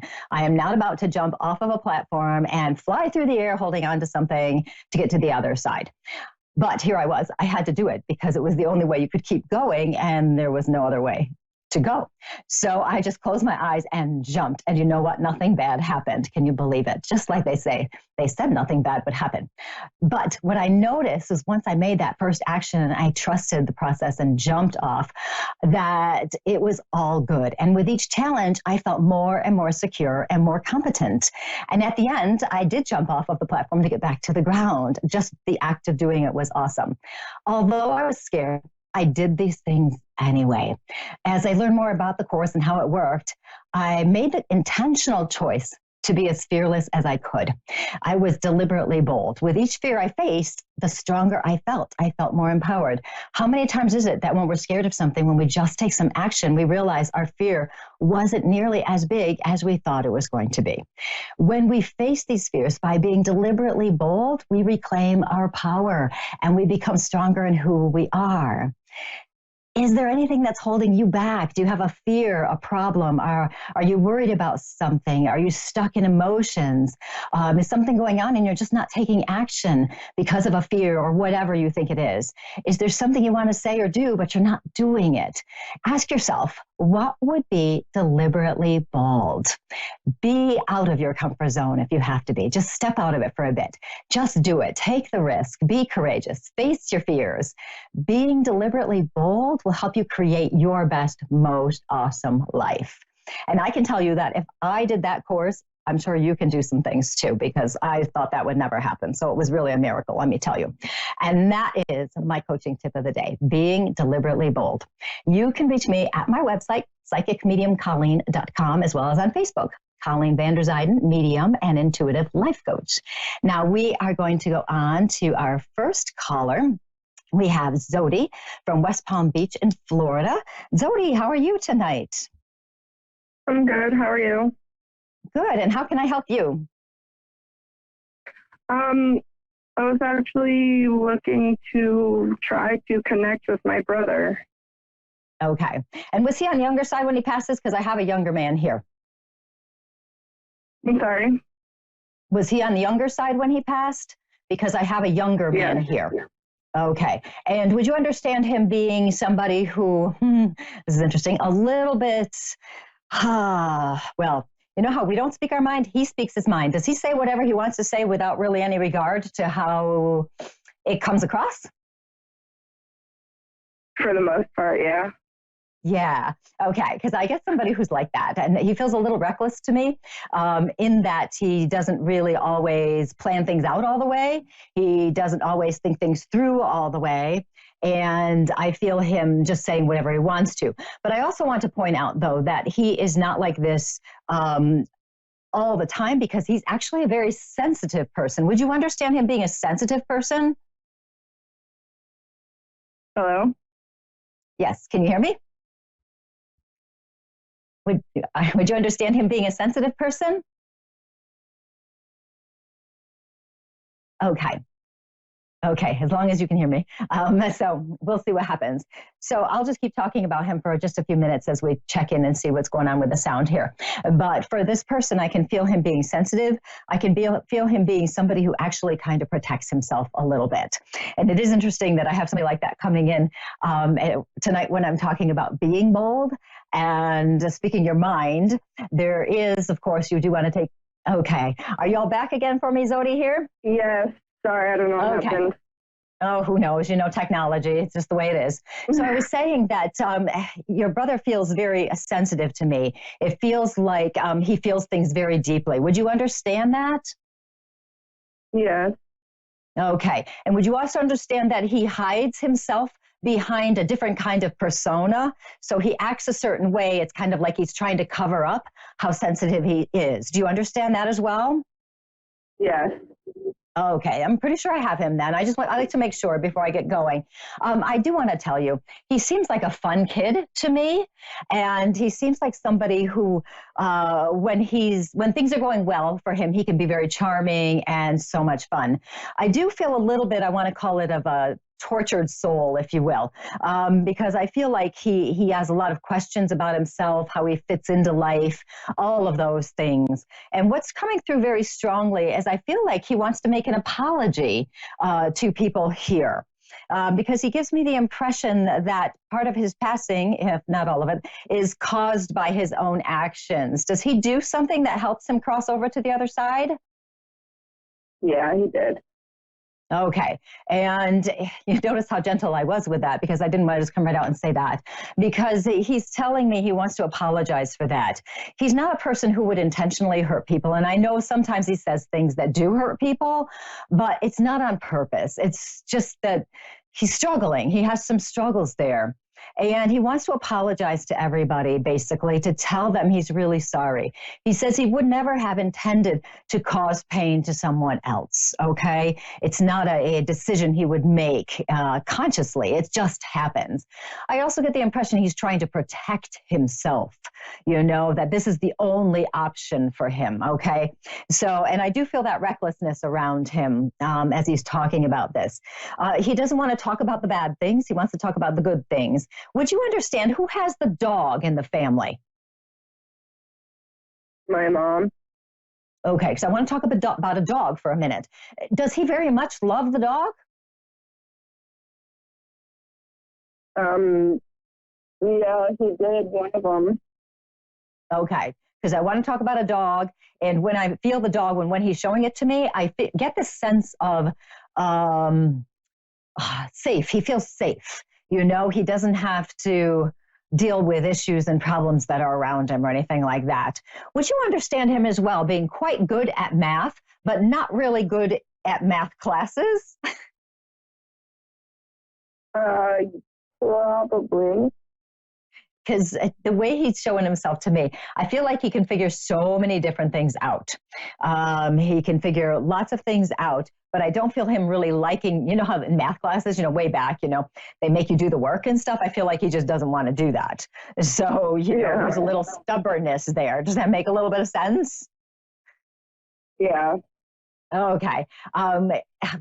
He's kind of one where you can't really tell him what to do. He's just going to do what he wants to do. Which is interesting. Yeah. Because it's almost as though if somebody tells him what to do, he's going to do the opposite just because he can. And just kind of prove that he's the one in control. So he doesn't really, how can I put it? He just doesn't listen. He's not going to listen. And that's just the way it is. Okay. He's actually talking about you. And he says you did such a good job of trying to help him out. I know you had your little sibling things that we all have, but he said you did such a good job of trying to help him, because I actually feel like you were asking him questions, you know, like, how are you doing? And trying to kind of get through to him. Did you try to get through to him? Yeah, I did. Okay. And he also tells me he didn't listen to you either. But he wants to thank you for that. Yeah. He wants to thank you, though, because even though it doesn't look like he's listening to, he is hearing you. He's just not taking action. He's just not making the changes that would really help. And I know you started out very gently with this, trying to help him. And then I know you got stronger in the things you were saying. I also understand it was very hard on you because you kind of felt like you're beating your head against a wall, you know, and for you to be able to let him do his own thing, without trying to control him is very hard. It's very hard to let that go because you see the path he's on and you know that this is just not going to be good and you can't do anything about it. But he wants to thank you for trying to help him out, for being there for him, even though he doesn't show you it. Okay. So he wants to thank you now for that. And as he's doing it, there's a lot of love coming through because he says that you have taken his experience of his passing and you've used it to kind of help other people. He says when other people have problems and stuff, you're there for them and you're giving them good advice and you're kind of guiding them. Have you noticed that you've been doing that more and more? Yeah. Yeah. And in a way, you're doing it because you're honoring him. You're doing it to show him how much you love him. And you want to make sure other people don't have to go through bad things like your family had to go through. So you want to help other people that way. And because your heart is open in that way, you're attracting more people to you who need your love, your support, your guidance. Whether you know them very well or not doesn't make a difference. They will come to you. And every time you help somebody else, it's as though you're helping your brother as well. I know it's too late to help him here in the physical, but it makes him so proud to recognize that you are doing this, and it really makes him happy. So continue on with doing that, with helping other people. He sends you so much love. This is interesting. Do you have something of his? And this would be something that he wouldn't necessarily tell everybody he has. Do you have something like a stuffed animal or something that he would have worn regularly? Because I feel like you have something of his. It's like a memento. Do you have something like this? Yeah, I gave it to my son. Okay, good. Okay, good. Because he does acknowledge that. So I just want to make sure I mention that to you. The connection is so very strong. And he thanks you because he says you also been talking to him on occasion. You'll say something to him. And he says, don't worry about the fact that you were mad at him after he passes. Don't worry about it. It's okay. He understands it. He said he would have been mad too. So don't worry about it. It's not a bad thing. Don't be guilty, anything like that. So he sends you so much love, Zodi. So thank you so much for calling. I'm so glad I got to talk to you. You make sure you tell the rest of your family that he loves them and he's still around them, okay? Okay, thank you so much. You're welcome. You have a good night. And that was Zodi from Florida. It's always so hard when we have, a relative who passes, like a brother or something that's on the closer side and there's some struggles there because sometimes we carry guilt with us. So he was very clear about not carrying the guilt. It's important. The love is always there. It never leaves, even though somebody has passed to the other side. So now we are going to move to Pam from Dayton, Ohio. How are you, Pam? I'm good. How are you? I'm doing quite well. How can I help you today? Well, I've fallen on hard times. I can't find a job to support myself.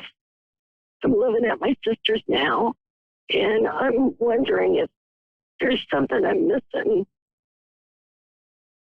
Yeah, that's interesting because tell me if this is accurate because I feel that you're actually well trained in all sorts of things. Are you? I am, but I have a voice problem, and so I can't work in sales or marketing or anything where I'm on the phone a lot. Right, that would make sense. Right. Yeah, so that could be an issue. What's interesting to me is I am seeing some kind of, it looks like, for lack of a better word, I don't know a whole lot of careers out there. It looks like something that's more of a data entry or a research type position.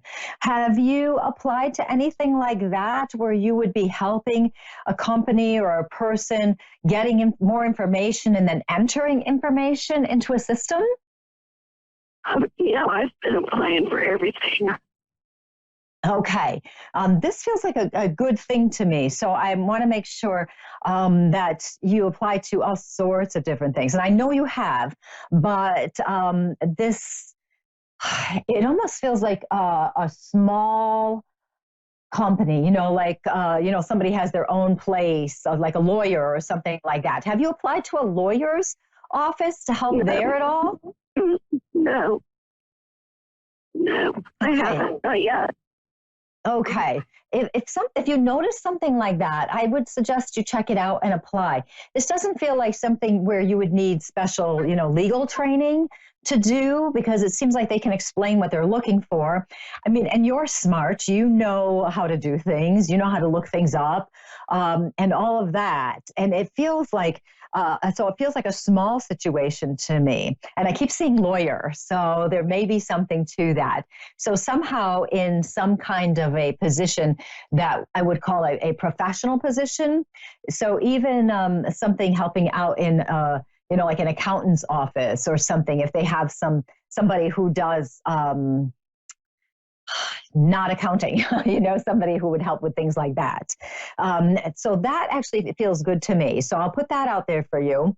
The thing is too, and I know you've been applying in all sorts of places, and it's the feeling of the frustration is actually kind of strong there, of not knowing which direction to go next. You keep trying and nothing's coming of it.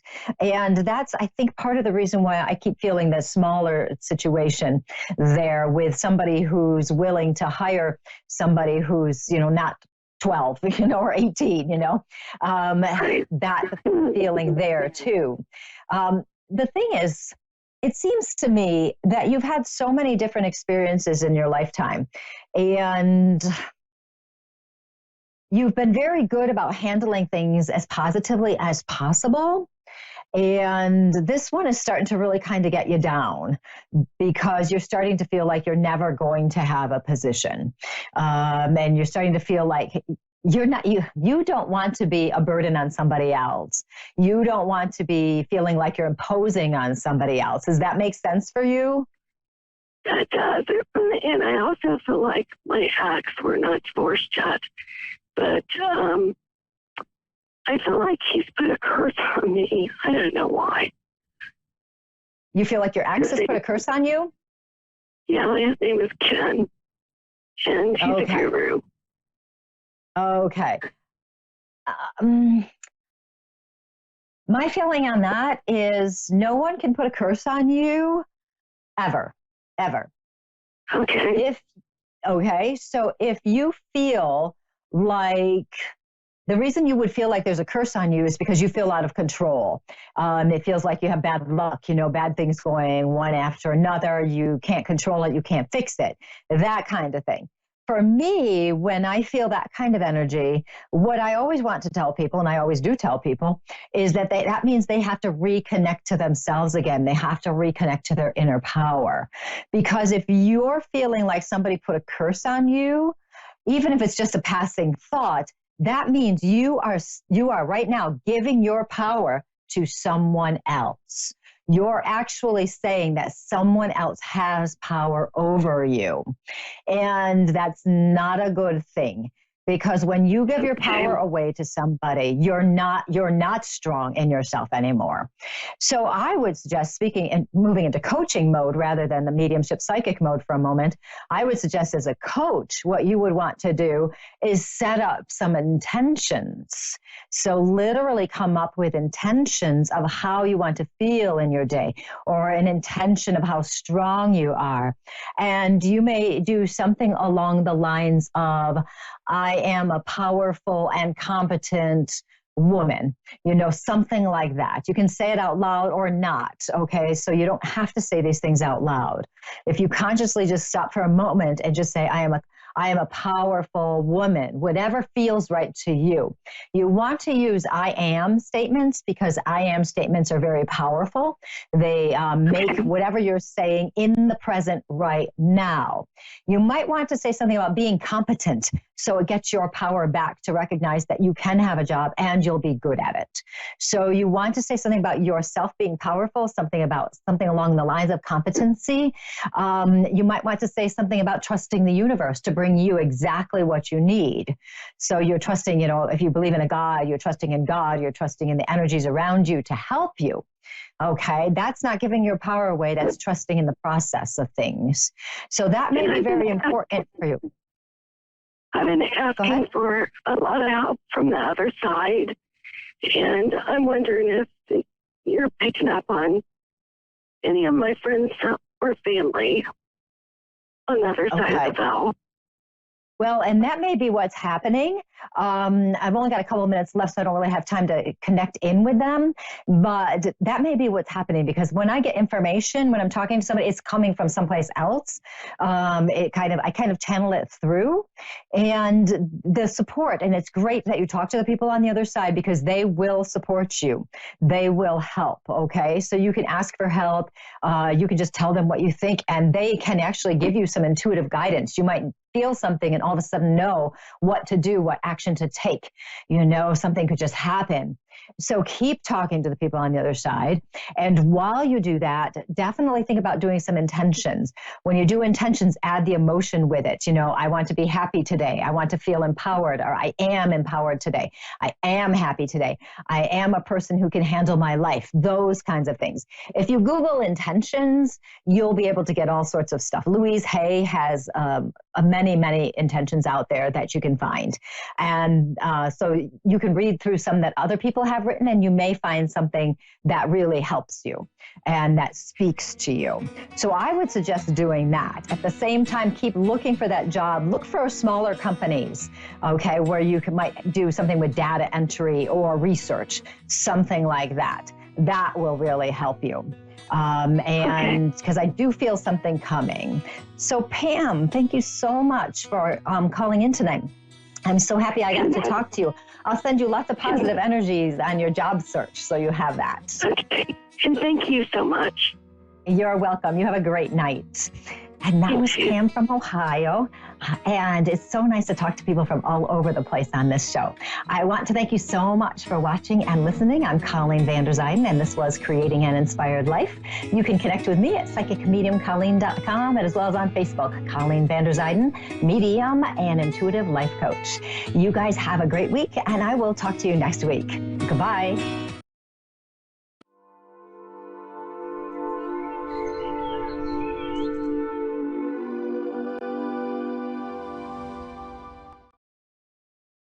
At A1R Psychic Radio, we know you lead a busy life. That's why we've assembled Earth's top psychic TV and radio hosts in one location. Psychics, mediums, astrologers, tarot practitioners. Your premium encounter with our hosts is free when it's done on the air or on our TV station, Moonstruck TV. Our hosts are all light workers with hearts of gold. Our audience is global. It's no wonder we're live with free readings 3 times a week. That's right, all psychic and medium readings, along with astrology and tarot advice, 100% free. And with A1R, you can know we critically screen all of our hosts. They're all 100% of the light, no scammers. Join us Tuesday, Wednesday, and Thursday for a truly mind-blowing experience. You're always welcome here. We love our listeners. Anyone can ask anything. Love, life, career, family, and more. It's your reading. Ask your question. Our hosts truly care and can't wait to help you. Earth's top psychics host shows on A1R Psychic Radio. Why? Because the audience is first, and they know it. With love, we welcome you. This is A1R Psychic Radio.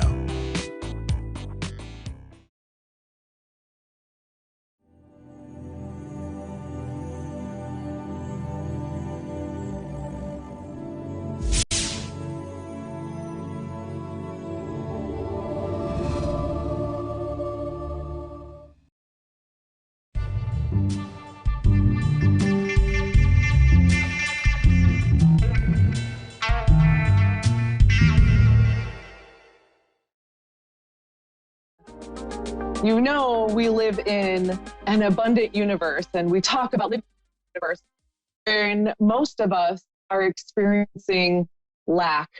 So I ask you to take a moment to think about your life and where you are experiencing some lack. So is it lack of money? Is it lack of relationship or a loved one? Is it lack of creativity or lack of abundance in some way? So take a second to decide where your lack is. And what we want to do is we want to give in the area that we feel lack. So when you feel that you are lacking money, you're going to want to give a little bit of money. And I don't mean give the kitchen sink away, but give a little money, give a little more of a tip, or give a homeless man $1 or something, just in the energy of giving.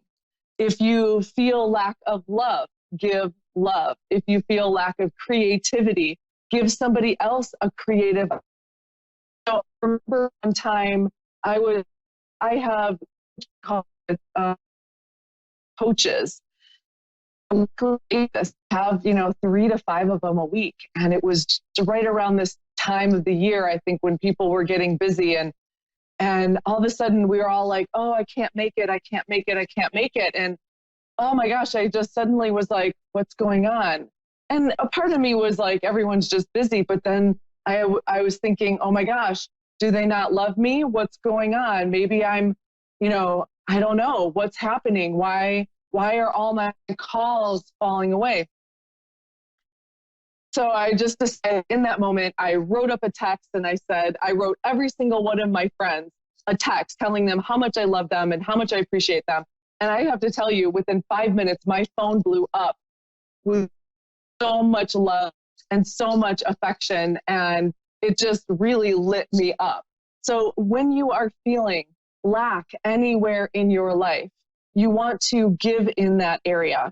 So we live in an abundant universe, and where you are experiencing lack is where a lot of times we slink back, right? So my experience with my friends, we all were sort of busy and everyone was canceling calls. There's a part of me that wanted to stay and go, well, then forget it. Like, then we're just not friends, or, like there's this thing, it was like, just slink away, right? And I was like, no, I'm going to step in and I'm going to do this, and whatever happens, happens. So I want to tell you a little story about a man who has a check for $10,000. He goes to the bank and he says, I want to cash this check. And the teller says, well, you've got to sign your name on the back of the check.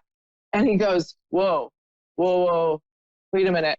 You want me to sign my name on the back of the check and then give you the check? Well, what if you don't give me the money? And she was like, well, it's banking policy. I have to give you the money. And he was like, I don't know. And they went back and forth and back and forth. And she finally said, you know what, sir, I can't help you. You have to sign the check before I'm going to give you the money. And so he left and he went down to the next bank. Same thing. You've got to sign this check before I will give you the money. He's like, I don't believe that. I'm afraid you're not going to give me the money.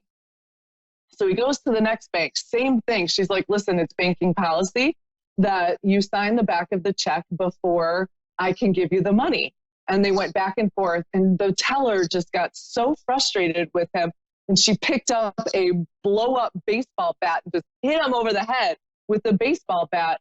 And he signed the back of the check. He was so startled. He signed the back of the check and he got his $10,000.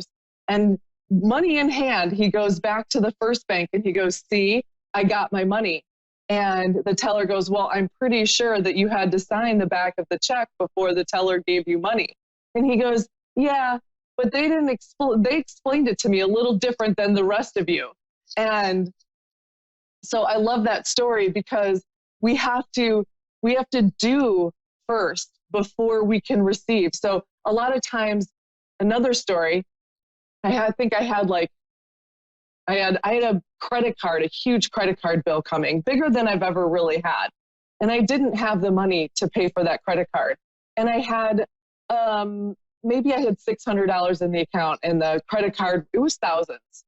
And I didn't know how I was going to get that money. So there's a part of me freaking out, but there's a part of me that was like, how can I work this? Because I know this. I know the universe is abundant. And I had $600 in my account, and I've been a percentage tither. I tithe 10% of my income. And I'm looking at it going, I needed to tithe like $400, and that would leave me with $200, which would not get me anywhere near the amount of money I needed for my credit card bill. But I just decided, no, I'm going to tithe my 10%, and I'm just going to trust that this works. So I tied my $400, and literally, I believe it was within that evening, I got a message from a friend online saying, "What's this dream building stuff you're doing?" And I said, "Well, would you like to find out?" And she goes, "Absolutely." And I had a bunch of calls lined up the next day to see if people wanted to join my program. And I had a couple people blow me off. They just didn't even turn up for the calls. And I'm like, what is going on? And finally, there's two of them. I think one of them blew me off. And I sat down. I'm like, what is going on? And immediately my girlfriend called, who I had done a call with, 6 months prior. And she was like, listen, I'm ready. Let's do this dream builder stuff. Let's go. And literally she signed up. And then I said, okay, I've got to go because I have another call from the other person online that asked me about it the night before. And bam, she signed up. So in in like 24 hours, I had more money than I needed to pay my credit card bill off. And I just want you to know that it was because I gave before I received the money. I gave the money with faith that I would be provided for. So it's having the faith that you live in an abundant universe, and that where you are experiencing lack is maybe where you need to give a little bit. Maybe you've been holding back or afraid or not in faith. And it is to turn into faith with that 100% trust in the universe, unwavering doubt that you live in an abundant universe and that you will always be provided for, and that what is seeking you, right? So when we step forward, I love that, we say, okay, God, if you just give it to me this time, I promise I will believe in you for the rest of my life, right? That's kind of old, but you know what I'm talking about. And it's really to actually step into it. So if you're stepping into your dream, I had a client earlier and she's about ready to start her own business and she's having cold feet. And she's like, oh my gosh, like there's so much money coming out. And I'm like, let's talk about the money that's going to be coming in. And she was like, oh, okay. And then we shifted her energy back into the state of abundance that, yes, this is going to work. This is what I love. This is going to be amazing and beautiful. And I literally just before this got a message from her saying that her business partner had been working some other things online and talking and really sort of jetting them forward. And she was so relieved because that was one of the things. She was afraid her business partner wasn't going to follow through. And then they showed up. So it's so beautiful. And when you are feeling lack, give in the area that you are lacking. If you feel lack of love, give in the area where you feel love.